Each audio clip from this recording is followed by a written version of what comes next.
Craving your next action-packed adventure? Audible delivers thrills of every kind on your command, like Project Hail Mary by Andy Weir, where a lone astronaut must save humanity from extinction, narrated with stunning intensity by Ray Porter. From electrifying suspense and daring quest to spine-tingling horror and romance in far-off realms, unleash your adventurous side with gripping titles that'll keep you guessing.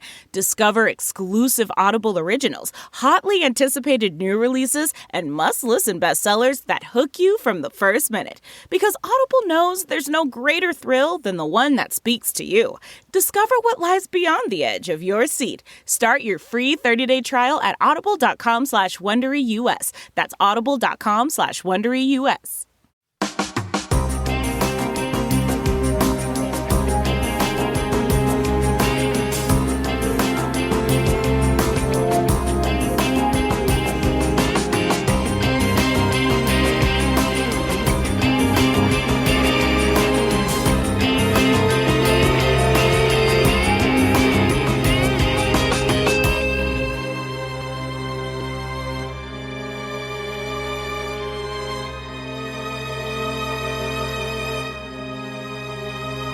Hello, everyone, and welcome to episode 230 of the True Crime All the Time Unsolved podcast. I'm Mike Ferguson, and with me, as always, is my partner in true crime, Mike Gibson. Gibby, how are you? Hey, I'm doing good. How about you? Doing really well.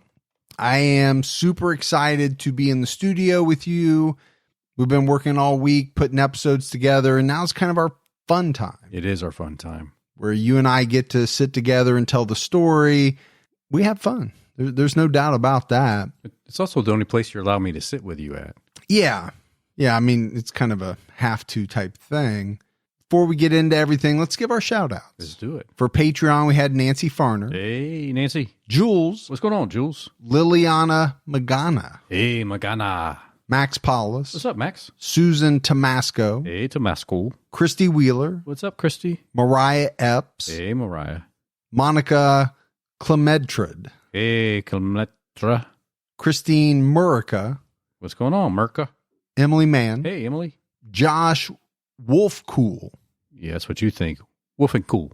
Okay, you're going that route. I am. RO95. What's up, RO? Rachel McGregor Day. Hey, McGregor. Monica Spry. What's up, Monica? Heather Hansen. HH. Elsie Mahan. Hey, LC. Fallon. Jimmy. You know that's Jimmy. Yeah. Sneaking in there. It is. Alexander Johan. Hey, what's going on, Johan? Jessica Carney. Appreciate that, Jessica. Carrie Clark. Hey, Carrie. Sandra. Good old Sandra. And last but not least, Kellyanne Edgar. There she is. Hey, Kellyanne. And then if we go back into the vault, Gibbs. This week, we selected Ellen Wright. Hey, appreciate that, Ellen. So that's an amazing new support, continued support on Patreon. We love it. On PayPal, we had donations from Leah Miller. Hey, Leah. David Rhodes. Appreciate that, David. And Patrick Martin. Hey, Patrick. So Gibbs, right now on True Crime All the Time, we have an episode out on murderer Donald Blum. Man, what a good episode that was. Yeah, I mean, there's a lot going on here. He murdered 19-year-old Katie Poirier, but is suspected of murdering a number of other people. He was also a really bad guy. Even before any of his murders, he committed a number of sexual assaults. We also have a brand new Patreon episode that dropped on Saturday. It's on the murder of Marine Corporal Justin Huff. Man, what a fascinating case that was. Yeah, this was a good one because, we're talking about a catfish scenario that leads to murder. So if you support us on Patreon, make sure you check out that episode. If you don't, now's a great time to check it out. We have 37 full episodes now on Patreon. With some fun things in between. Absolutely. All right, buddy. Are you ready to get into this episode of True Crime All the Time Unsolved? I am ready. We are talking about the disappearance of Michelle Wedge. So we're headed up to Canada. Michelle Wedge was just 7 years old when she went missing from the town of Moncton in New Brunswick, Canada. It was the summer of 1975 when kids had a lot more freedom to be outside, oftentimes unattended. Michelle was one of those kids who was allowed a good deal of freedom, but when she did not return that evening, her parents quickly called the police. People who resided in Moncton at that time or had relatives that did remember Michelle Wedge to this day. It has been almost 5 decades, and the question remains, where is Michelle Wedge? The Wedge family and investigators with the RCMP say that her case will remain active until she is found, and they have the answers that they've been seeking. Michelle Wedge was born on December 1st, 1967, and was the third child in the Wedge family. They lived in a home on Dominion Street in the town of Moncton. Moncton is in New Brunswick and is the largest urban town in the province. Moncton is also considered the geographic center of the Maritime provinces, which comprises of 3 small eastern provinces connected on a peninsula in the Atlantic Ocean: New Brunswick, Nova Scotia, and Prince Edward Island. In July 1975, Moncton was experiencing a financial recession that left many families out of work, but they didn't let that stop them from enjoying life. Families were still enjoying summertime fun, holding backyard barbecues, and singing along to Captain and Tennille's "Love Will Keep Us Together," the #1 song topping Canadian charts that July. What are your favorite songs? That's a great song. I mean, I don't know how you can listen to that song and not want to dance a little. You just want to keep tapping your foot too, don't you? I know you want to sing it. I do, but I won't. The day after Canada Day, July 2nd, marks the unofficial start of summer for Canadians in the Maritime region. School had ended 2 weeks before, and the kids enjoyed some hot weather days, spent swimming, running with packs of neighborhood kids. There was also some long, lazy nights, catching fireflies in jars and playing flashlight tag. Yeah, some of my best nights. Yeah, I mean, this kind of really takes me back, Gibbs, to my childhood, probably your childhood. This was kind of what we did. You know, there was no Xbox. There was no internet or cell phones. So what did you do? You went outside with your friends, and you played tag, or, you know, you rode your bikes around the neighborhood. You just did things outside. Plus, your parents couldn't wait for you to get outside, get out of their hair and stop bugging them. Yeah, they really did. They wanted you out of the house. According to UCfiles.com, Michelle Wedge was 7.5 years old on the evening of July 2nd, 1975. Her older brother and sister were watching her while their parents were away. So we mentioned at Gibbs, the Wedge family lived on Dominion Street in Moncton. Michelle's older sister went out for the evening, leaving her older brother in charge of her care. And since he was stuck at home watching his little sister, Michelle's brother invited some friends over. He later reported that at around 8:40 p.m., he heard Michelle go outside to ride her bike. Michelle's older sister returned home around 9 p.m., and this is when they noticed that Michelle was no longer playing in the yard at the home, which is where her brother had last seen her. See, I can actually visualize this because I remember being at my home in a night like this, and my little brother outside playing, me inside. You didn't give it a thought that something bad could ever happen.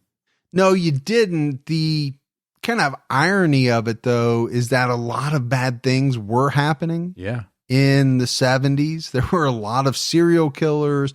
There were a lot of child abductors, but I don't remember any of it. No. What I remember was having a lot more freedom than I have ever given my 2 daughters. Oh, for sure. I remember being out, trying to stay out as late as I could, you know. Parents would say, come in when it gets dark out. And you try to stay out, you know, for another hour. Because you had a different definition of what dark was. I did. It's not quite dark That's yet. right. So Michelle's siblings began searching throughout the neighborhood for their little sister, but they didn't have any luck locating her. What they did find was her bike near the intersection of Dominion and John Street. The bike was a Mustang with a silver metal frame, a banana seat that was indigo blue on the top, and cream on the sides. It also had extended handlebars that came up and then looped down with cream plastic grips at the ends. Those good old banana seats. It was kind of the standard. It was. For a lot of bikes back in that time frame. The bike was resting on its kickstand. Now, back in 1975, the area around Dominion and John Streets was primarily residential, with mostly two-story single-family homes that sat pretty close to the street, and most of them had wide front porches.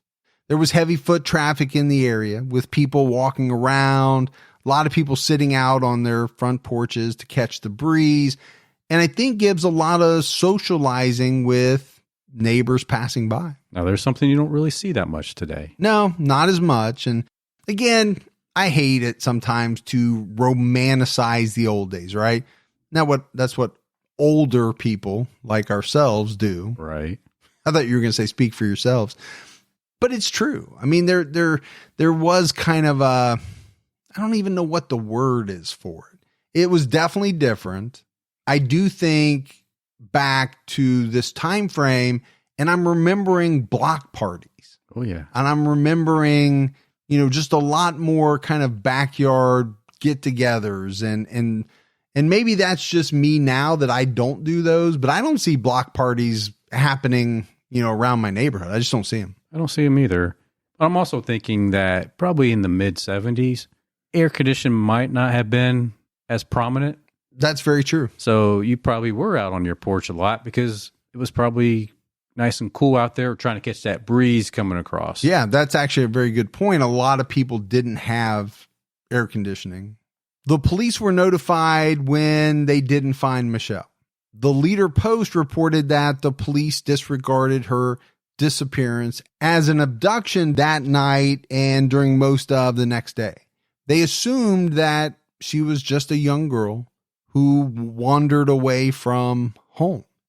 This always gets me in these cases that we do back from the 70s where police just think, they just kind of walked away from home. This is a 7-year-old girl. Yeah. This is not a 17, 18, 19-year-old girl. And I think that's a huge distinction. Oh, I agree. I don't think a 7-year-old's going to decide to just, let's go hiking for the night. Or I'm just going to go off and not come home tonight. Yeah. What's a 7-year-old have with them? Money? Passport?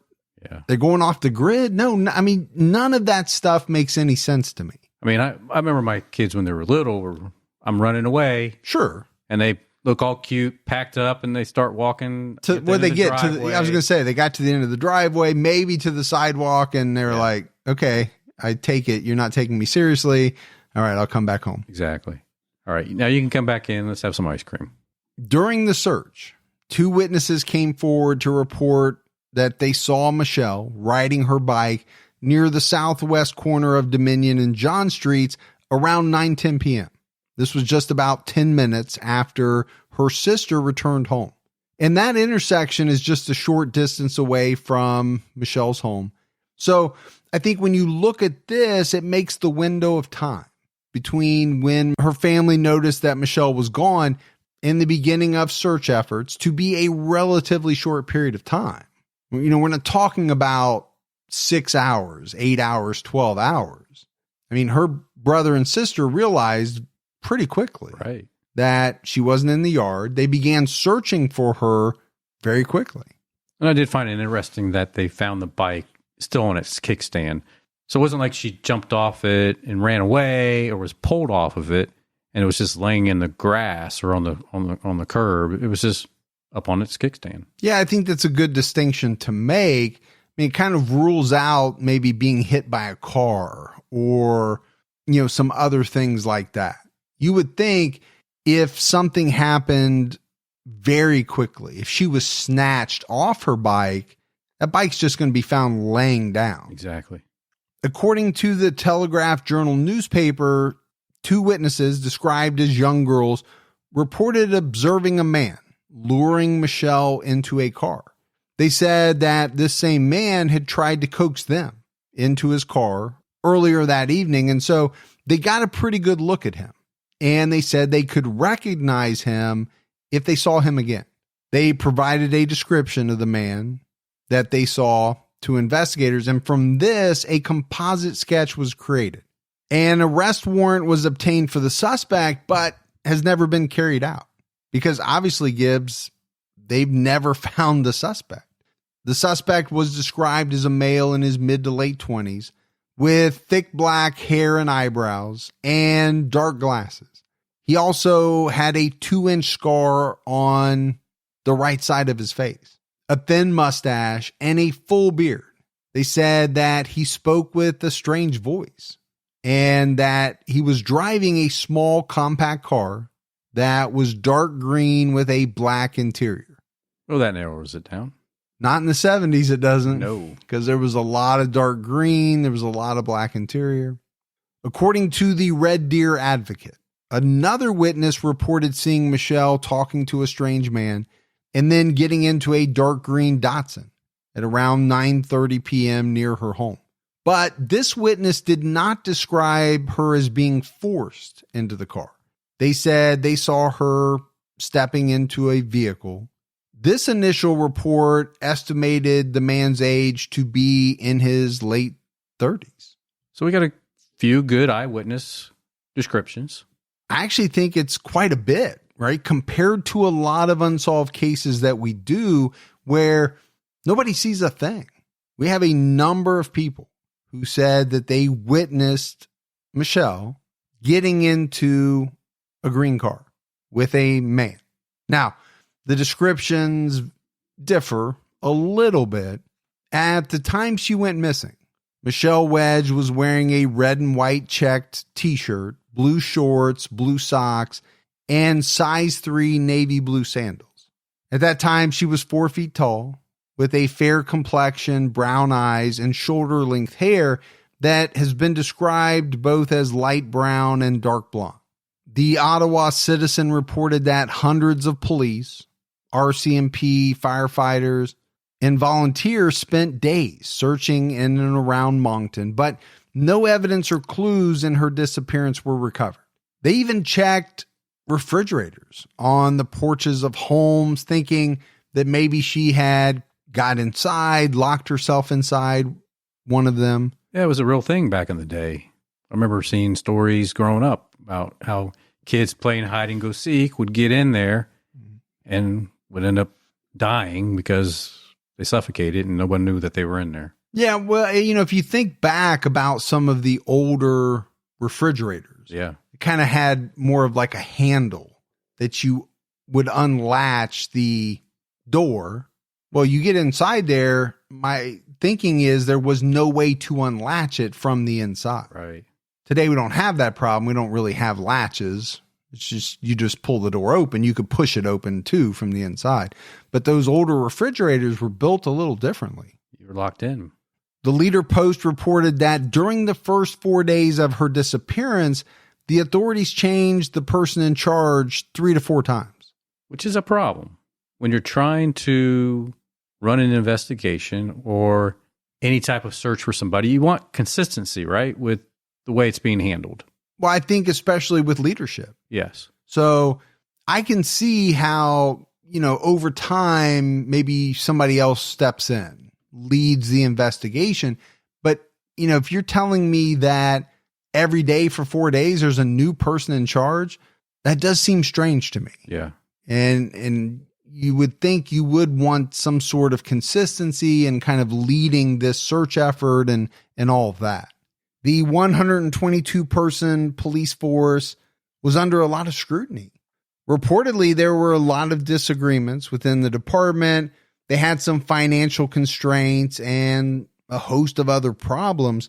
And because of some of these problems, the Moncton Council was planning a major reorganization of the department. On July 5th, the search for Michelle was called off after they had searched more than 600 square miles utilizing local police, RCMP, firefighters, and volunteers. Well, 600 square miles, that's a healthy amount of land to cover. It is, but 3 days kind of sticks with me. You're going to call off the search after really 3 days? Pretty limited, right? It seems like it. I think as a family member, that would be devastating news to hear. But your point is valid. In those 3 days, they searched a pretty big area. Now, how well was it searched? We don't know that. The Moncton mayor placed a 10 p.m. curfew for all children under the age of 14 during the search time, and it extended for, some weeks after. Some residents felt that the curfew should have been earlier, around dusk. I think so too. I mean, well, you think 10 p.m. is kind of late for anyone under 14. Well, especially if you have concerns that there might be somebody, a predator. Yes, on the loose. Yeah. So I think I would probably be in that camp as well. Now, the other side of that coin is parents were free to put whatever restrictions they wanted to on their own children. Absolutely. You could always have them come in earlier if you wanted to. So, I think you have to factor that in as well. And you have to remember, they're still not saying that Michelle was abducted. Right? She's just missing. She's just missing at this point. So I guess when I use the word predator, it's probably not correct at the point we're at in the story. If police are not saying she was abducted, then they're not saying that there's a predator out there. Right. You just have some pretty detailed witness accounts of somebody inviting Michelle into their car. Not being forced. Yeah, maybe luring is a better word. Yeah. But yeah, technically, if you're not forcing someone, you are inviting them. Now, you could also be luring them with candy or promises of ice cream or, something else like that. Yes. A July 11th, 1975 article in the Telegraph Journal reported that police were expressing doubts about the description and account provided by the two young girls, who described the man who tried to coax them into his vehicle. Investigators with the RCMP said they located a suspect who matched the description provided by the two girls and questioned him, but later released him. Investigators expressed doubts that anyone having such obvious and noticeable characteristics could evade detection for very long. So, when I read this, it is something that kind of stuck out to me because from the description we gave, it's hard for me to say that those are obvious and noticeable characteristics. Seems like a lot of people would meet that description. Yeah, that's what I was thinking. We have given descriptions in the past in other cases where you would say those were obvious and noticeable. Maybe it's a huge mole on the tip of somebody's nose. Okay, well, how many people have that? Or, this person's missing an arm. They're missing a digit. Right. Things like that would help narrow down the suspect pool. But dark hair and dark eyebrows? No. There's a lot of people that have that. Walk into the local store right now and probably have to say half of you are suspects. Officers did say that other witnesses corroborated the sighting of a small dark green car being seen in the area, which matched other statements. So that part seems to be pretty universal. A few people said they saw Michelle getting into, kind of a small green car. A number of other people said that they saw a similar car in the area that night. RCMP investigator Mark Gallagher appeared with the Wedge family on the television show Canada AM in 2003. He showed a photo of Michelle at age 7 alongside an aged progress photo of what she would look like almost 30 years later.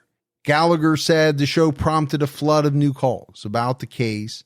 He said on the show, what we're doing is we're checking out a lot of these leads to see if it does bring us to open up the investigation even further, or even to indicate who may be responsible for the disappearance of Michelle Wedge.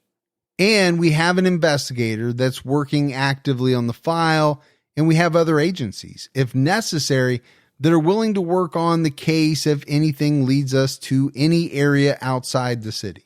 He reminded the public that even after nearly 30 years, relatives of Michelle are still hoping to find out what happened to her.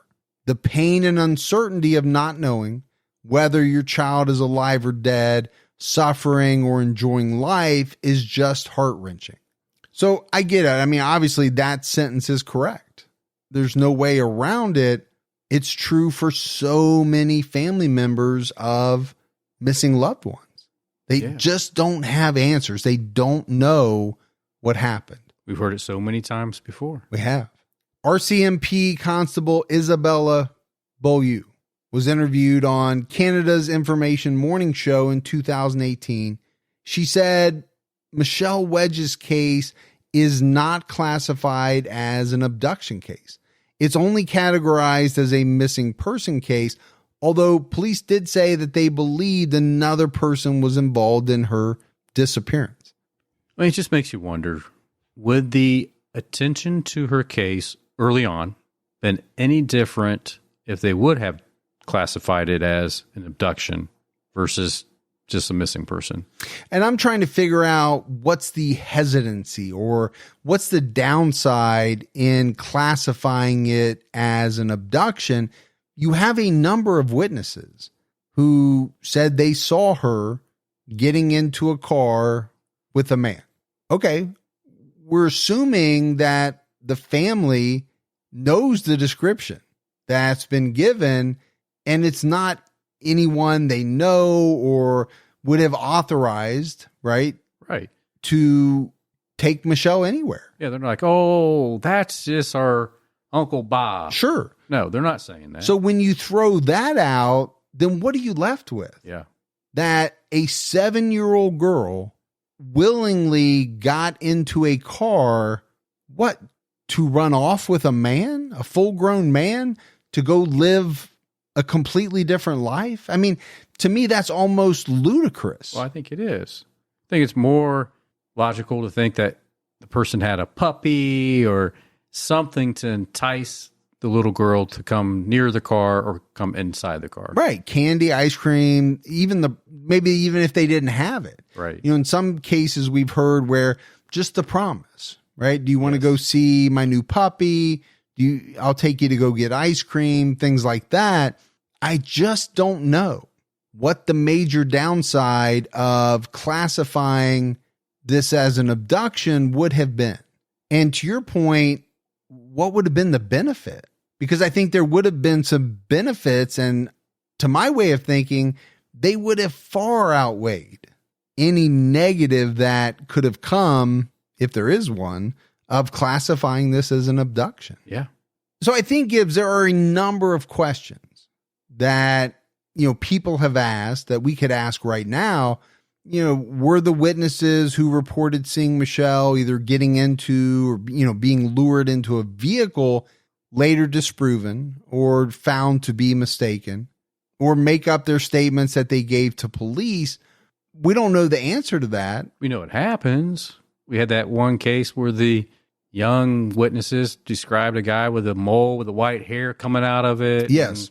Turned out to be completely false. Yeah. It does happen.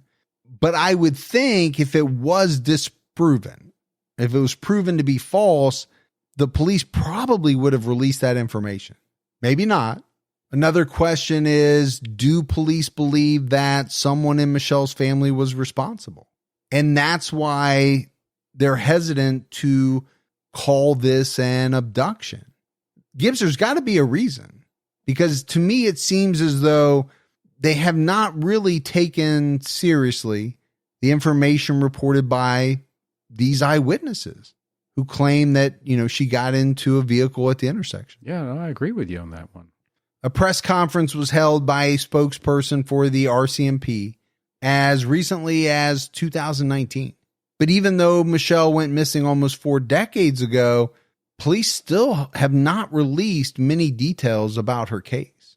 And this is something that you and I go back and forth on quite a bit. Why in some cases do police release a lot of information? In other cases, police hold back. I mean, there is always a risk. in releasing some details to the public that could potentially jeopardize the integrity of a case. So, it all has to be balanced with the fact that releasing additional details might spark something in the investigation. Yeah. But I think at this point, they should release all the information they have. Yeah, I kind of look at it in regards to periods of time, right? Early on, I do understand it a little bit more. Police maybe don't want to let too much out because they're hopeful that they're going to find their suspect, and they want to know that if the suspect confesses, the details that they confess to weren't derived from some news article or, some newscast because the police put it out there. I understand that part. But when you get 20, 30, and even 40 years on, I think you got to throw it all out there, man. Oh, for sure. Because it's that one little piece, right, that might spark a memory in someone, a little bit of information that they thought was so trivial, they never even thought to bring it up to anyone. But now the police release something, and that memory takes on an entirely different context. Oh, it really does. So even though Constable Beaulieu with the RCMP said on Information Morning that Michelle's case was not considered an abduction case, she did say it was still an open case. It's being actively investigated as a criminal investigation because they do believe that a person or persons were involved in Michelle's disappearance. So again, right there, Gibbs, if that is true, then how is it not an abduction? Yeah, I'm really confused on the terminology then, right? Right. Maybe you have to break down the word abduction, but to me, it's not a real tough word to break down. You took someone against their will. Well, let's look at the facts. This was a 7-year-old girl.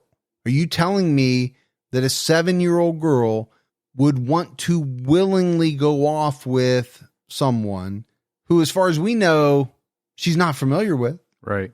She's not a friend of the family, a family member. And we're making some assumptions here, but I don't think they're bad assumptions. Well, when you think about them investigating it as a criminal investigation, what's the crime? What's the crime? Either abduction or murder, since she's no longer around. Yeah, that's a great point. So are they saying that maybe they're investigating this as a murder? If that's the case, then... Yeah, but I don't know how they could unless they had evidence that she was no longer alive. Now, if they had found her body, obviously that would change things. Sure. So I still go back to, why can you not call it an abduction? I can't answer that question. She also said that the last information they obtained in the case was 7 years ago. Now, this show aired in 2019, so that would have been 2012.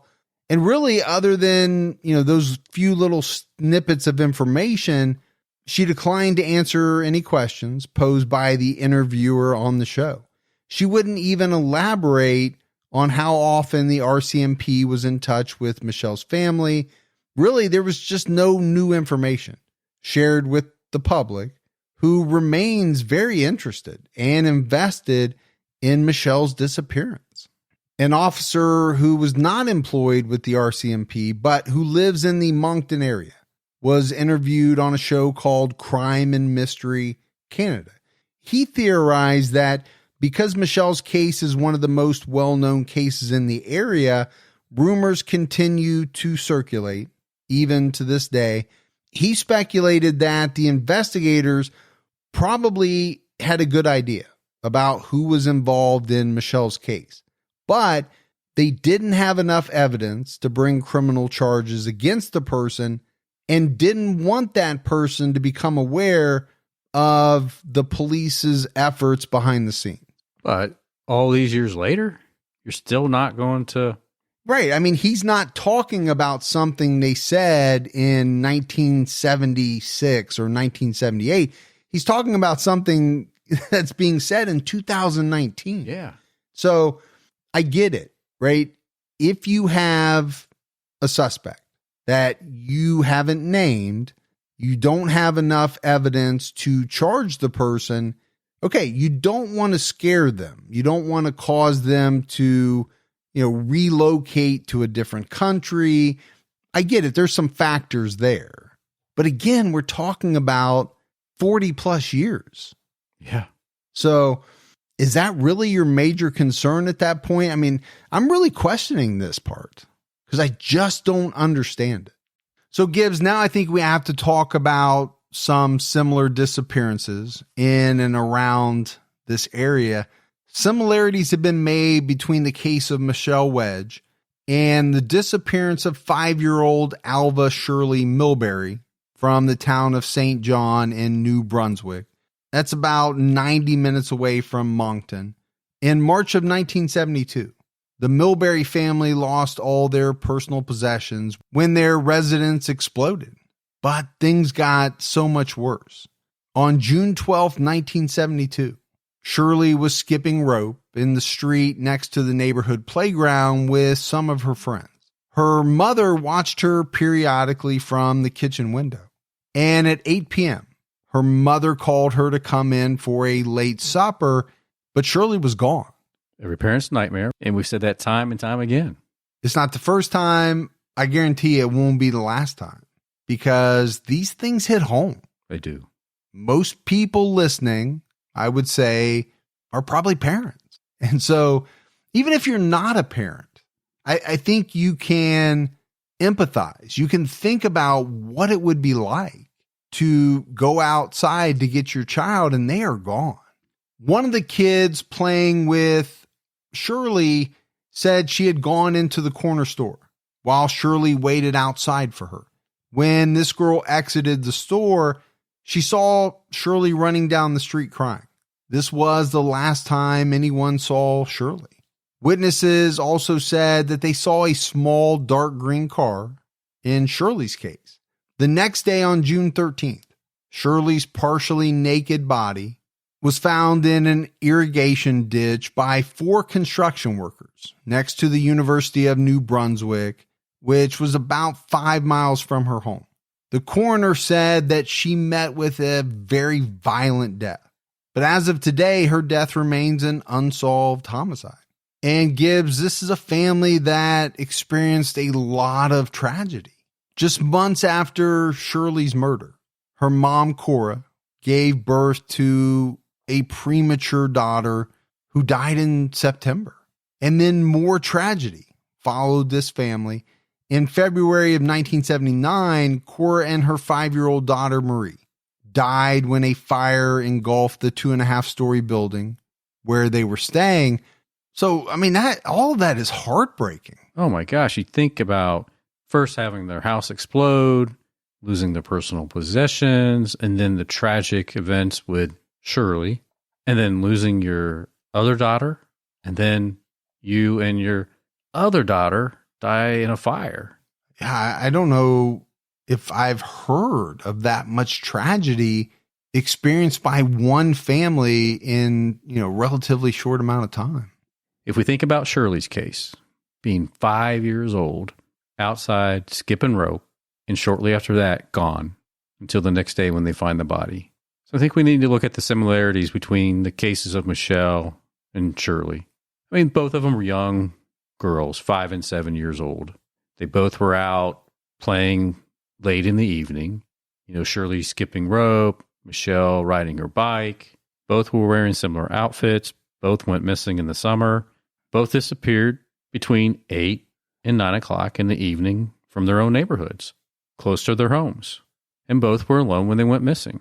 But I think more importantly, the one key item that you hear in both of the cases is this small, dark green car. Yeah, and there's no doubt there are a lot of similarities here. Now, the disappearances happened in towns about 90 minutes away. I don't know what you make of that. 90 minutes is not that far.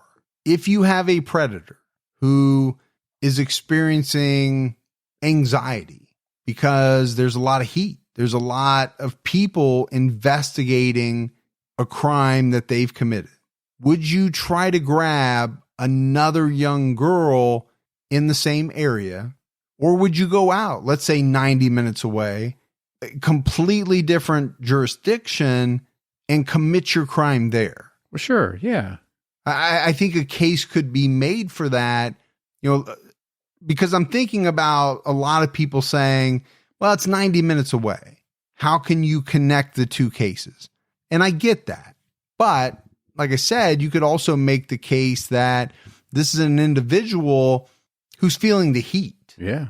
And doesn't want to take a chance on getting spotted in the area where that heat is. So they're going to go a good distance away and do what they want to do. Or maybe it was somebody that had a job that required them to travel. In Saskatoon, 12-year-old Darlene Cranfield and 9-year-old Robert Grubesic went missing on June 15th, 1975. Their bicycles were found locked together at the Saskatchewan riverbank. The police dragged the river, and 14 officers went house to house searching for the two missing children.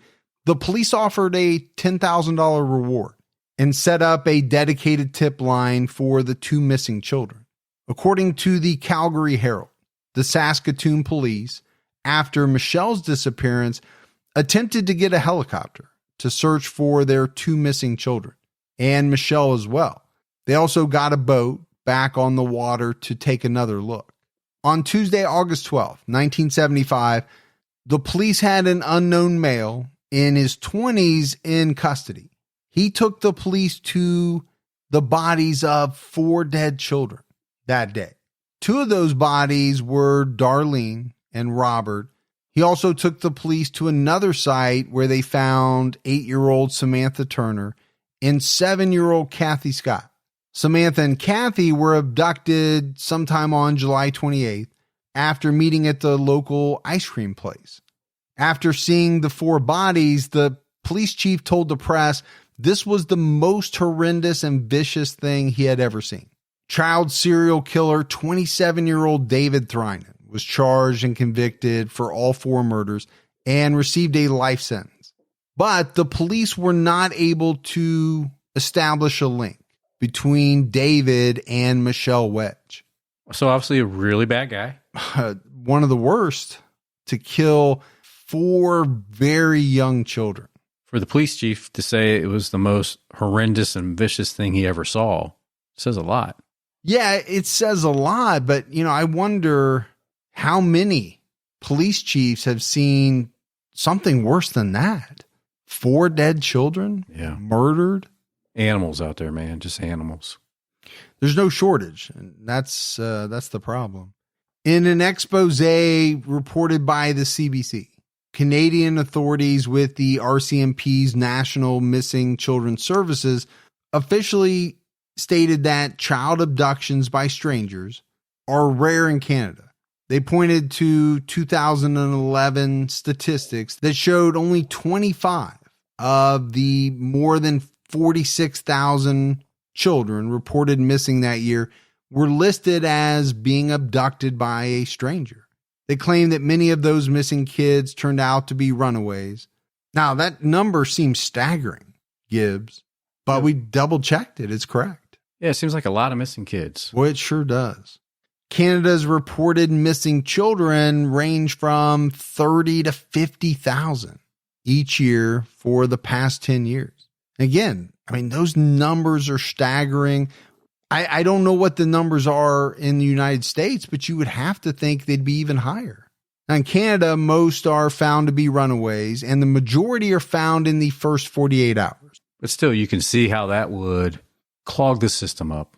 That's a fair way to use that term. Well, it's a lot of cases that have to be investigated. Right.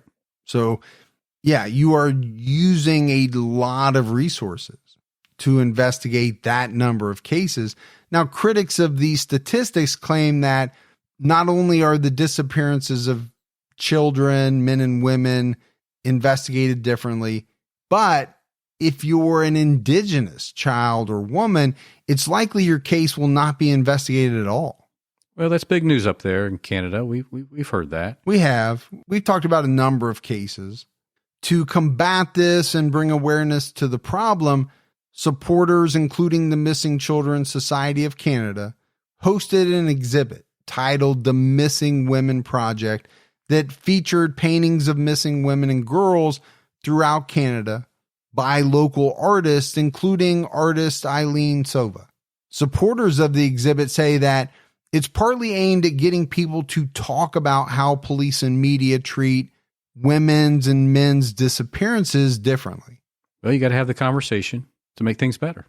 The disappearance of Michelle Wedge remains very much active in the hearts and minds of the people of Moncton and the RCMP investigators who are still hard at work on the case.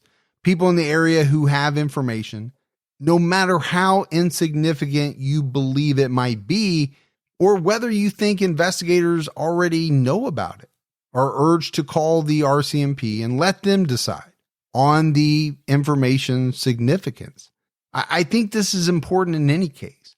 I always worry, Gibbs, that you have people out there that have some sort of small piece of information and they sit back and they think, I'm sure the police already know that. Yeah, they had to learn this by now. Maybe not. You're not hurting anyone's feelings by calling and giving information. If they already have it, so be it.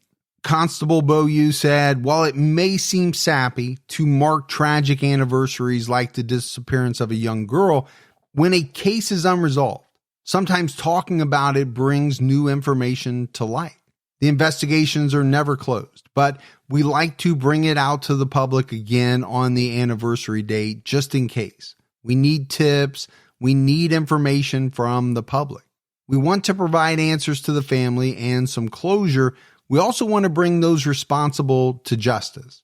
That makes sense. Keep it in front of everybody so they don't forget. Make them maybe recall some events of that night. Maybe something will stir up. Yeah.